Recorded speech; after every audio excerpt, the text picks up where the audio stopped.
Hello students, this is Neeraj Gupta.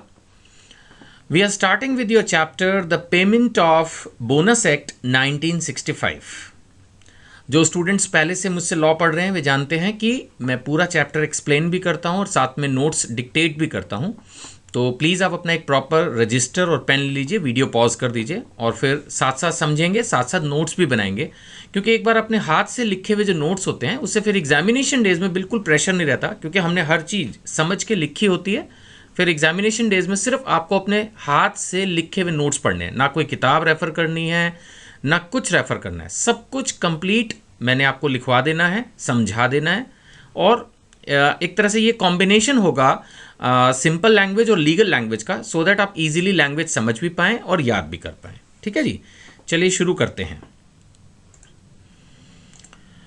तो सबसे पहले तो हर एक के दिमाग में ये क्वेश्चन आता ही है कि भाई ये चीज़ एग्ज़ाम में कितनी वेटेज रखती है, ठीक है ना। तो खैर चलो, सबसे पहले हम चैप्टर का नाम लिखते हैं। तो the chapter is the payment of bonus act 1965। ठीक है, the payment of bonus act 1965। जहाँ तक एग्ज़ाम वेटेज का सवाल है, अगर मैं specially CA IPCC CA inter की बात करूँ एग्ज़ाम की, कि भाई उस एग्ज़ाम में हमारी कितनी वेटेज है, तो ये करीब 4 नंबर का एक क्वेश्चन डिज़र्व करता है, 4 मार्क्स। यानी कि इसकी जो आपकी 100 में से 4 मार्क्स की वेटेज है। बहुत ज़्यादा नहीं तो कोई बहुत कम भी नहीं, क्योंकि छोटा चैप्टर है। एक चैप्टर तैयार होता है तो चलो कम से कम 4 मार्क्स की आपकी तैयारी पूरी हो जाती है। करेक्ट। हर टीचर का अपना तरीका होता है पढ़ाने का। जहाँ तक मेरा तरीका है उसके हिसाब से मैं पहले आपको पूरा चैप्टर पढ़ाऊँगा। देखिए, आप मेरे साथ शायद मोस्ट ऑफ देम टेक्स्ट भी पहले से पढ़ रहे हैं, तो मेरा स्टाइल वही है कि मैं पहले पूरा चैप्टर कॉम्प्रिहेंसिवली ख़त्म करूँगा और फिर चैप्टर के एंड में हम डिस्कशन करेंगे कि भाई इसमें एग्ज़ाम के अंदर क्या इंपॉर्टेंट है। राइट। तो अभी आप ये मान के चलिए कि during the chapter we will keep on completing the chapter, पूरे नोट्स हम लेंगे और फिर लास्ट में डिस्कस करेंगे कि एग्ज़ाम में क्या आता है और क्या नहीं आता है। राइट। तो चलिए शुरू करते हैं। सबसे पहले हेडिंग डालिएगा, एप्लीकेबिलिटी ऑफ द एक्ट। लिखिए, सबसे पहले हम ये डिस्कस करेंगे कि बोनस एक्ट किस पर अप्लाई होता है ना। सबसे पहला क्वेश्चन तो यही आ जाता है, applicability of the act.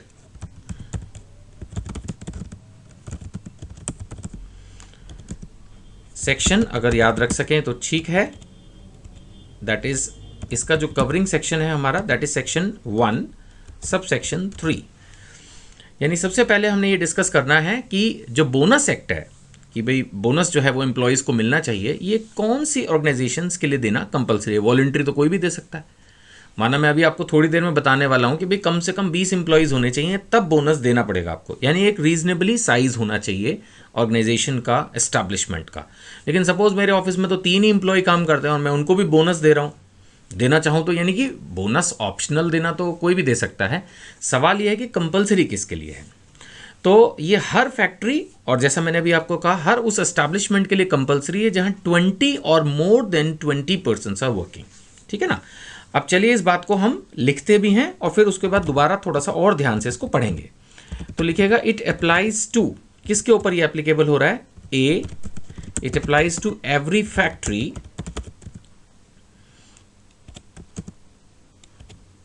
And, एक तो ये फैक्ट्री पर एप्लीकेबल हो रहा है, एंड एवरी एस्टैब्लिशमेंट।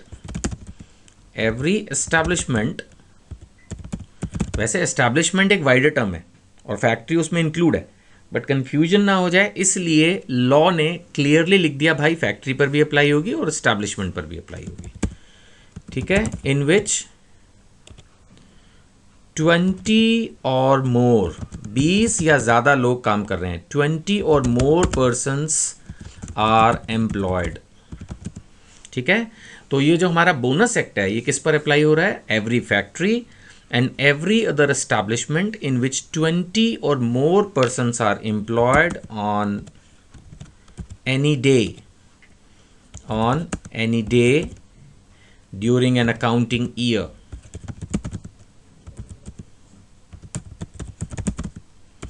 अब अकाउंटिंग ईयर की डेफिनेशन हम बाद में पढ़ेंगे, बट आप जानते ही हैं कि मोर और लेस वो लिखा जरूर होता है। प्रैक्टिकली इंडिया में अकाउंटिंग ईयर फाइनेंशियल ईयर ही है, 1 अप्रैल से 31 मार्च।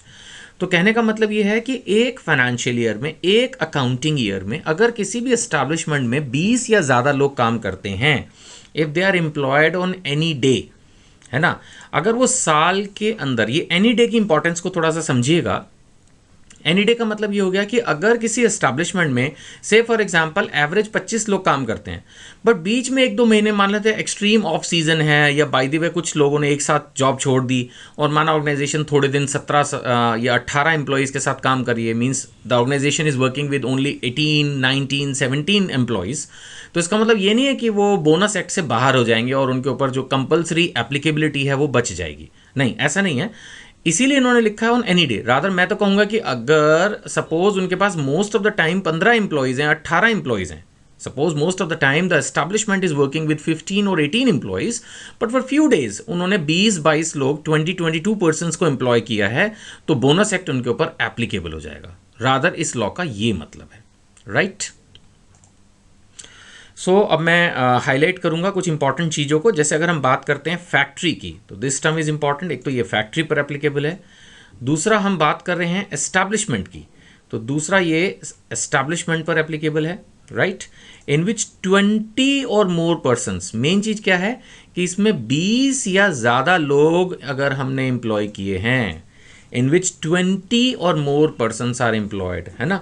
और लास्ट इंपॉर्टेंट बात क्या है ध्यान रखने वाली, एनी डे। इसीलिए मैंने इसको इस तरह से हाईलाइट भी किया कि ऑन एनी डे, अगर साल में कभी भी 20 या ज़्यादा लोग एम्प्लॉयड हैं, फैक्ट्री पर भी एप्लीकेबल हैं, एस्टैब्लिशमेंट पर भी एप्लीकेबल हैं, जिसमें 20 और more persons are employed at any time during the accounting year, तो ये हमारा एप्लीकेबल होगा।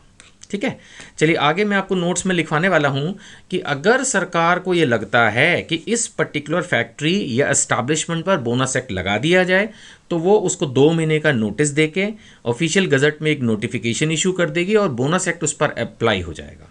लेकिन उसके लिए भी वो कम से कम 10 से ज़्यादा वाली ऑर्गेनाइजेशन को, एस्टैब्लिशमेंट को इसमें कवर करेंगे।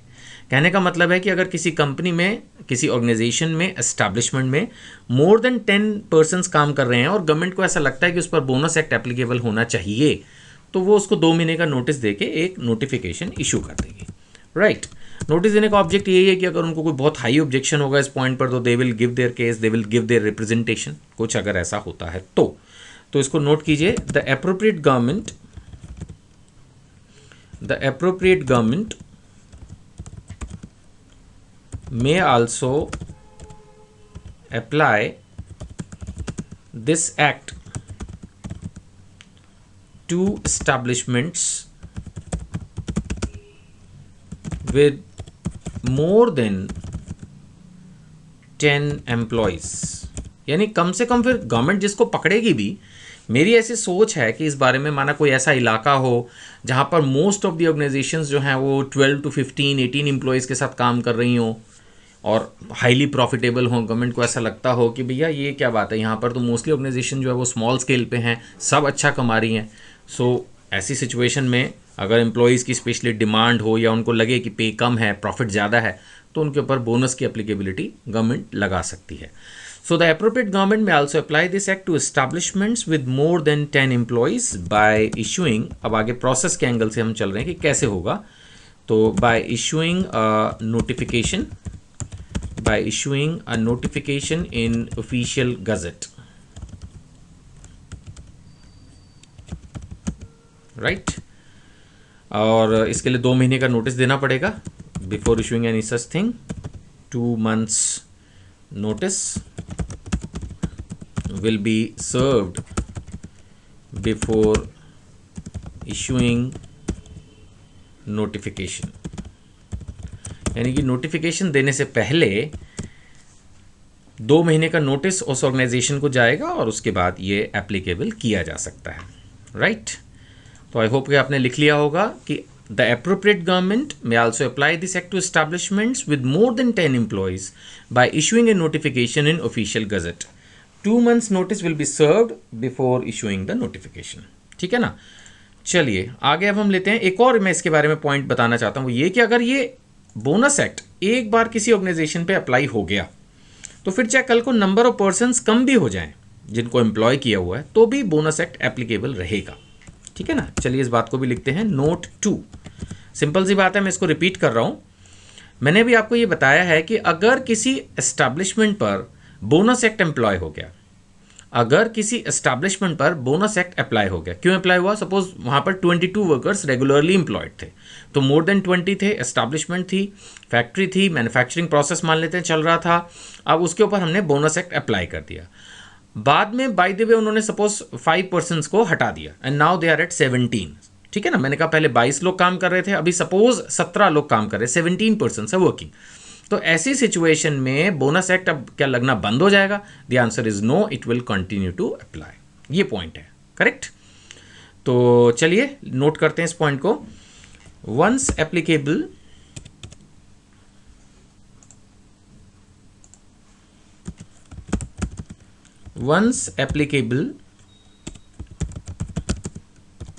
forever applicable, once applicable forever applicable, that is the law. Even if number of persons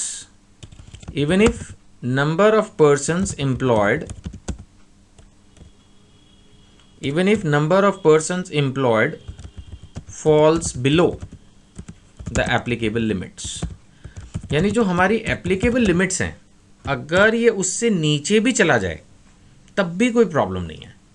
एक बार अगर बोनस एक्ट अप्लाई हो गया then it will continue to apply.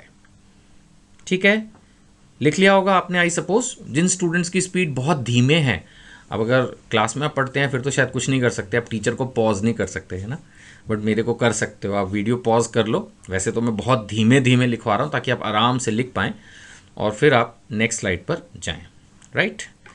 तो चलिए आगे बढ़ते हैं। अब हम आगे लेंगे कि ये एस्टैब्लिशमेंट का टेक्निकल मीनिंग क्या है। अब आप लॉ के स्टूडेंट तो ये बात तो समझते हैं कि जो भी टर्म आती है हमें कहीं ना कहीं उसकी मीनिंग, उसके इफ्स बट्स सारे डिस्कस करने पड़ते हैं। तो अब हम एक सिंपल सा लेंगे कि भाई ये एस्टैब्लिशमेंट का क्या मतलब है, कोई इसका कोई बहुत टिपिकल मतलब तो नहीं है। तो मैं जवाब देना चाहता हूँ नहीं, इसका कोई टिपिकल मतलब नहीं है। आ रही बात सुन में? बेसिकली जब मैं बात कर रहा हूँ एस्टैब्लिशमेंट की, तो एस्टैब्लिशमेंट का जो सिंपल मतलब है वो यही है कि एस्टैब्लिशमेंट का मतलब जहाँ पर आप बिजनेस करते हैं, फिर चाहे आप कोई फैक्ट्री चला रहे हैं, चाहे आपका कोई ऑफिस है, चाहे आप ट्रेडिंग कर रहे हैं, कुछ भी, it can be any type of business. बस 20 और मोर पर्सन्स आर एम्प्लॉयड, दो you may be applicable for the bonus act, right. तो चलिए लिखिएगा मीनिंग ऑफ एस्टैब्लिशमेंट का, लिखिए it is a place of business, it is a place of business in which any business, अब यहां पर कोई ऐसा डेफिनेशन नहीं दिया कि ऐसा बिजनेस हो, any business or commercial activity is carried on, or commercial activity is carried on, any business और commercial activity is carried on, है ना। या फिर कुछ और या तो फिर बिजनेस हो, कमर्शियल एक्टिविटी हो, या फिर उन्होंने क्लैरिफिकेशन के लिए लिख दिया सर्विसेज आर रेंडर्ड, है ना। यानी कि अगर जैसे कोई कुरियर कंपनी है तो वहाँ पर अगर कोई एज सच, वैसे तो वो भी बिजनेस है, वो भी कमर्शियल एक्टिविटी है, बट कुछ लोग ये ना सोचें कि business means only trading, business means only manufacturing, service sector इसमें नहीं होगा। तो इसलिए क्लियर किया गया कि नहीं, सर्विस भी कवर है और सर्विसेज आर रेंडर्ड। अच्छा, कोई ये भी सोच सकता है कि इसके अंदर जो है सिर्फ कंपनी ही आएगी, तो ये भी क्लैरिफाइड है under any form of organisation. यानी कि एनी फॉर्म ऑफ ऑर्गेनाइजेशन से ये मतलब हो गया कि चाहे वो इंडिविजुअल है, चाहे एचयूएफ है, पार्टनरशिप फर्म है, कंपनी है, कोई भी फॉर्म ऑफ ऑर्गेनाइजेशन हो सकती है। अभी मैं फिलहाल एस्टेब्लिशमेंट की बात कर रहा हूँ, तो as such meaning of establishment में हम हर एक को कवर कर रहे हैं, चाहे वो कोई भी फॉर्म ऑफ ऑर्गेनाइजेशन हो। अगर वो बिजनेस या कमर्शियल एक्टिविटी चला रहा है, सर्विसेज वो दे रहा है, तो under any form of organisation it is covered, right. चलिए आगे बढ़ेंगे, फैक्ट्री के मीनिंग पर अब हम चलेंगे। नेक्स्ट हमारा जो नोट है कि भाई फैक्ट्री का क्या मतलब है। तो फैक्ट्री का जो मतलब है वो फैक्ट्री एक्ट में दिया है ना। हेडिंग डाल दीजिएगा, meaning of factory, meaning of factory. जैसा मैंने कहा, मीनिंग जो फैक्ट्री का है वो फैक्ट्री एक्ट में दिया गया है। The word factory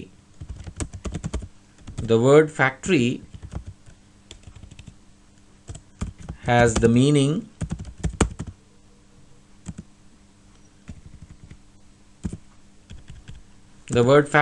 meaning assigned to it under the Factories Act 1948। तो फैक्ट्रीज और उससे जुड़े हुए जितने भी और लॉ हैं वो सब फैक्ट्रीज एक्ट में 1948 में दिए गए हैं। तो फैक्ट्री वर्ड का मीनिंग वहीं पर दिया। वैसे फैक्ट्री में कोई बहुत टेक्निकल मीनिंग नहीं है, सिंपल जहाँ मैन्युफैक्चरिंग हो रही हो, ख़त्म, इतना ही है factory, where manufacturing process is carried on. हाँ, वो हो सकता है इंडिया है तो पावर हो भी सकती है, नहीं भी हो सकती। हथकरघा उद्योग भी होता है ना, जहाँ by manual work, by labour, by hands they are doing some small manufacturing. तो दोनों को ही फैक्ट्री एक्ट कवर करता है। तो एक बार लिख लीजिए सो दैट हमारे को आगे तक के लिए क्लैरिटी रहे, है ना। तो लिखिएगा please, factory refers to any place where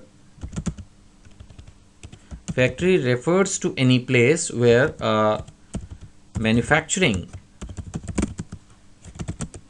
process is carried on with or without the aid of power। aid का मतलब help, ठीक है ना। तो अगर आपकी फैक्ट्री बिजली से चलती है तो भी फैक्ट्री है, और अगर हथकरघा उद्योग है, हाथ से वर्कर्स काम कर रहे हैं, तो भी वो फैक्ट्री मानी जाएगी bye employing persons,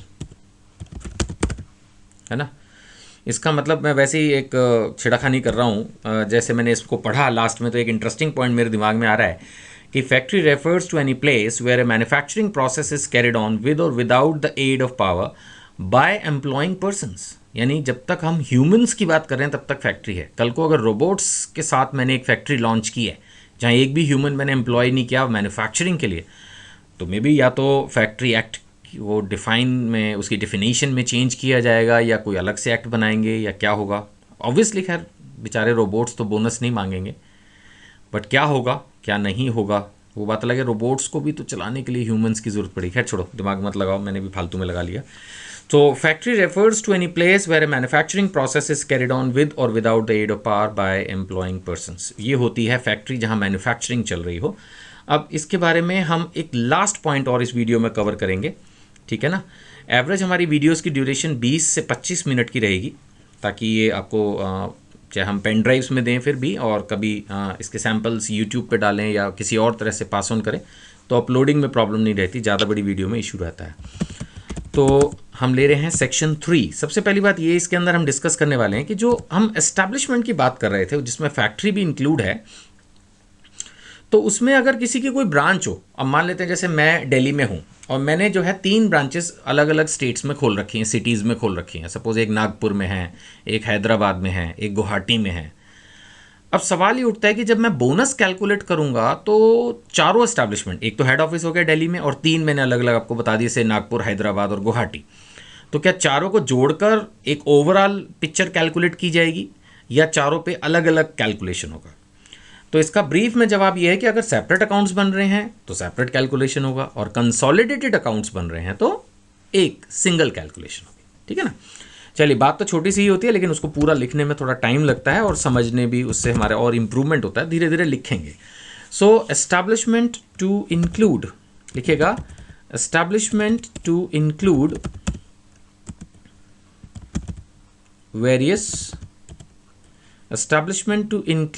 various departments. कई बार अलग अलग डिपार्टमेंट्स भी हम कर सकते हैं किसी भी चीज़ का, है ना। मान लें रेडीमेड गारमेंट्स का अलग कर दिया और वुलन क्लोथ्स का अलग कर दिया, किड्स का अलग हमने डिपार्टमेंट बना दिया, लेडीज़ वियर का अलग, तो ऐसे अलग अलग डिपार्टमेंट भी कर सकते हैं, या अलग अलग अंडरटेकिंग्स हम बना सकते हैं, है ना। कोई मैन्युफैक्चरिंग के लिए कर दी, कोई असेंबलिंग के लिए कर दी, कोई पैकिंग के लिए कर दी, या कोई अलग अलग काम हो सकते हैं, है ना। और ब्रांचेस होना तो बहुत ही कॉमन है, किसी भी बिजनेस की ब्रांचेस तो होती ही हैं, that is a very common thing.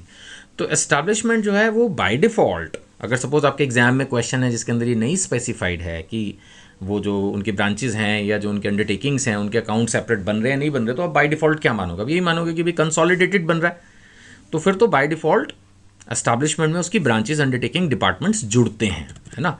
अगर वो सेपरेटली स्पेसिफिकली आपको बताता है तो आप उस बारे में पंगा लेंगे। सो नोट 1 में इसी बारे में लिख रहा हूँ कि इफ़ कंसोलिडेटेड, जो कि बाय डिफ़ॉल्ट आपने मानना भी है, if consolidated financial statements, if consolidated financial statements are prepared, if consolidated financial statements are prepared, then bonus is computed for the entire establishment। फिर हमें जो भी कैलकुलेशन करनी है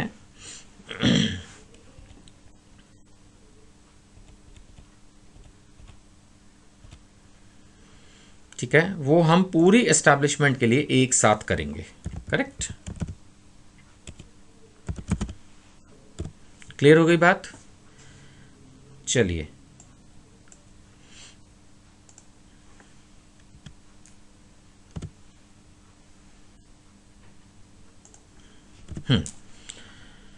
ये चीज हमारी clear. This is my note 1। If consolidated financial statements are prepared then bonus is computed for the entire establishment. Clear. अब हम बात करते हैं सेकंड, एक और सिचुएशन की, जो कि आपको पता ही ऑब्वियस। मैं अब ये बताऊंगा कि अगर सेपरेट हो रहा है तो क्या होगा। तो मैंने आपको बोल ही दिया कि फिर हमें हर एक को इंडिपेंडेंट मान के चलना। जब सबके अकाउंट्स अलग अलग बना रहे हो तो बोनस भी अलग अलग निकाल लो। So second point, if separate financial statements are prepared, then each department oblique undertaking oblique branch is treated as a separate undertaking और separate establishment, I should say, because हम एस्टैब्लिशमेंट के ऊपर ही तो फोकस कर रहे हैं ना।